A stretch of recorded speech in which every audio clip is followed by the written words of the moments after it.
Let's move on to the sport this weekend. In rugby union, it was the toughest possible start to the season for Northampton Saints. But they passed it with flying colours. With that and the rest of the sports news, here's Jonathan Park. Thank you, Susie. Well, football and golf to come, but first rugby, and Northampton have endured a summer of reflection following the disappointment of missing out on a Premiership final. But yesterday, Saints began the new season with a bang, beating their local rivals and reigning champions Leicester Tigers. Rugby relishes rivalries, and Northampton and Leicester's are one of the best, based on locality, history and a brooding mutual respect. But Leicester are one of the most successful club sides in England, an achievement that takes some beating. Since Jim Mallender took charge at Franklin's Gardens, the Saints have always managed to pick up a trophy. And yet it's the Premiership title which still eludes them, something Leicester know all so much about. So is this season going to be any different? It hurts, but our time will come. I've got a good feeling we can beat Leicester this year. I think we're as close as we've been for a lot of years. I think Leicester are so successful because they never give up. They play to the dying seconds of every game. It is a very, very tough competition to win. It's almost tougher than the European Cup to win, actually. But it is, I think, #1 priority for the club, for the supporters, for the fans, for the board of directors. After some early rain, Franklin's Gardens became bathed in sunshine with a sellout crowd. And right from the off, Northampton powered towards the Leicester line. Propsawani Tongawear scoring the first try of the new campaign 2 minutes in. Not content with one, the number one went for two 2 minutes later, after brilliant work by Saints wing Chris Ashton. But Leicester weren't to be outdone and came back with a try of their own through Alessandro Tuolangi. The Saints had plenty of chances to extend the lead, only for Stephen Myler to have a horror show with the boot. He missed 5 kicks at goal in all and was later replaced by Shane Geraghty. And it wasn't long before the new number 10 made his presence felt. A quick burst and he was through, and after a death pass from Dowson, Brian Mujati, another prop, finished it off. Geraghty showing how it's done with the boot. 24-7 became 27-7, and despite 2 quick tries by Leicester, it wasn't enough to ruin Saints' opening day victory. Yeah, really great atmosphere today. You know, hear the crowd behind us all the way. It was brilliant. You know, really spurs you on, especially when the momentum changes a little bit and you need that bit extra. That's what gets you through, I think. So played one, won one, and the bragging rights for now in Saints' hands. James Burridge, BBC Look East, Northampton. So good news for the Saints. Sadly, Bedford Blues lost in the Championship, going down 19-16 at Rotherham. Well, this is the moment England scored a try to give them hope of winning the Rugby World Cup final yesterday, but the player touching the ball down was Charlotte Barras for Northamptonshire. Sadly, just like the final two times, New Zealand were victorious, winning 13-10. Well, football now, and we're used to Roy Keane's glare at Ipswich. Here's Stuart Pearce's version. England's under-21s trained at Colchester United's Community Stadium today ahead of tomorrow's crucial European Championship qualifier against Lithuania. That match kicks off at 4 o'clock. Well, no Premier League or Championship football at the weekend, so all eyes on the League One table, and it makes good reading for fans of Peterborough, Colchester and MK Dons. All in the top 6 from the weekend's results, so Dons and the U's won, but Posh lost. The pre-match talk ahead of Colchester's trip to Warsaw had centred around not conceding late goals. But instead it was the U's who kept going right until the end to win this match. No wonder Andy Bond's celebrations were energetic, straight to the bench to make the point. 3 points lift Colchester up to 5th in League One. Just behind Peterborough, who lost 1-0 at Tranmere. Something of a shock with the Rovers struggling so far this season. Arnaud Mendy did the damage, but Posh manager Gary Johnson praised his team, comparing their second-half siege on Rovers' goal to the Alamo. MK Dons started a day in mid-table, but this 1-0 win at home to Hartlepool means they're now also in the top 6. Rookie manager Carl Robinson got his substitutions right. Replacement Lewis Guy neatly applying the finishing touch. Robinson has now won 5 out of 6 games. This management lark is easy.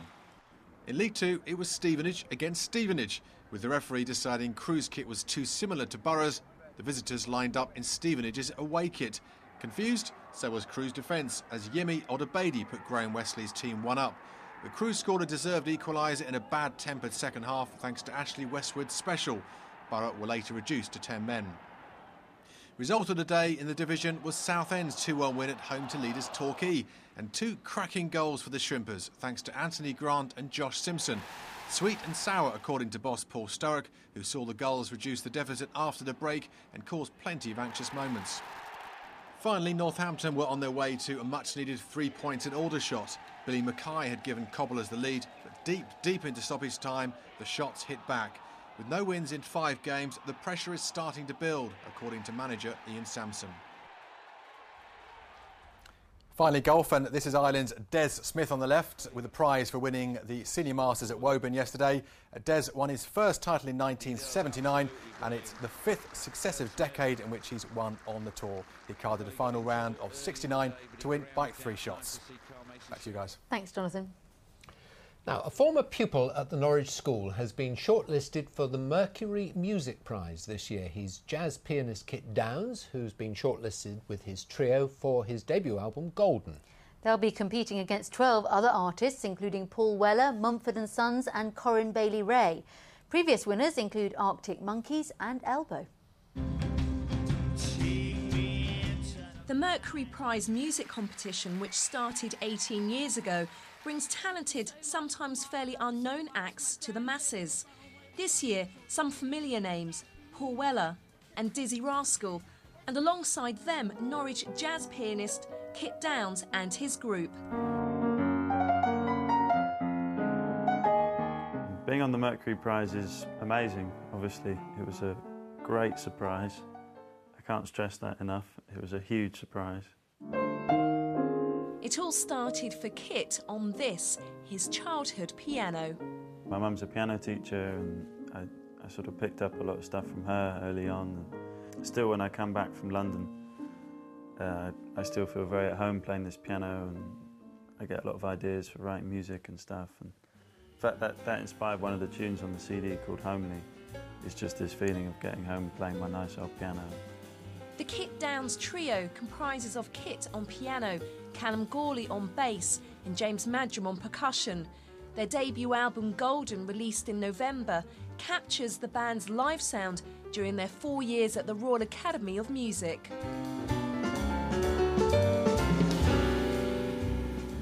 Everything is a complete take, there's no edits.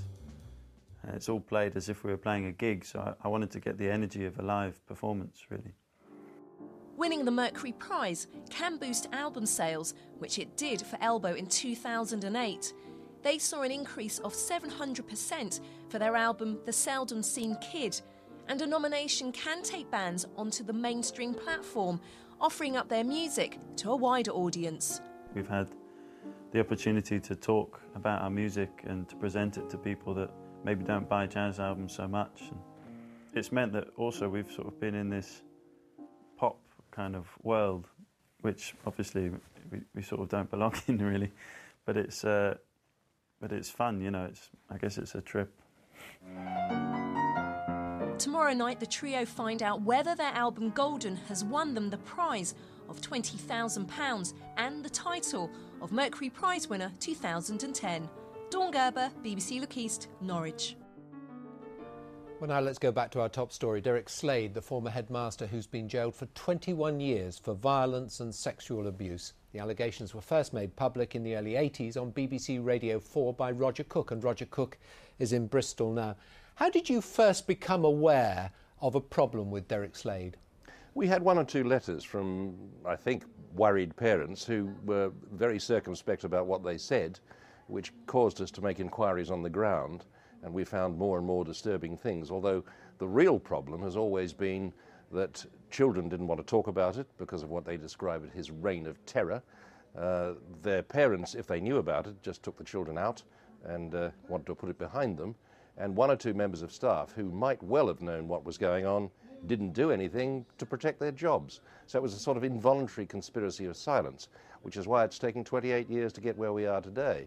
That's the longest time anything I've ever had anything to do with has taken to reach a result.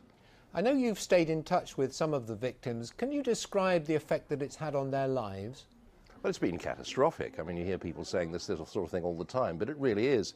When you're talking to a middle-aged man, as some of these people now are, and they are forced to bring back to mind what happened to them, and I'm talking about the more serious allegations, the really serious sexual abuse, the rapes and so on, they actually cry, you know, perfectly normal people just reduced to gibbering wrecks when they have to recall what it was they went through, and that's just awful. The man was evil. As journalists, we're supposed to stay aloof from things like this, but as it's gone on down the years, have you become more angry about it?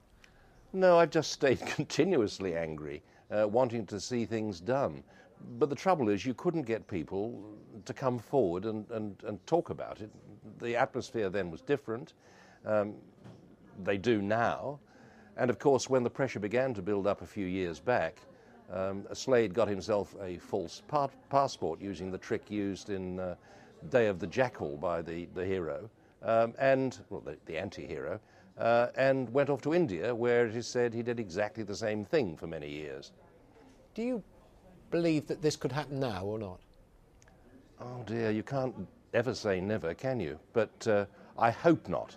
I hope when the first signs of these things emerge, people come forward, and not just the children, but staff who must know if this sort of thing is going on. We need to put an end to it, because the welfare of children is paramount. I'm sorry to interrupt you, but thank you very much for being with us tonight. Okay. Well, let's get the weather with Jim now.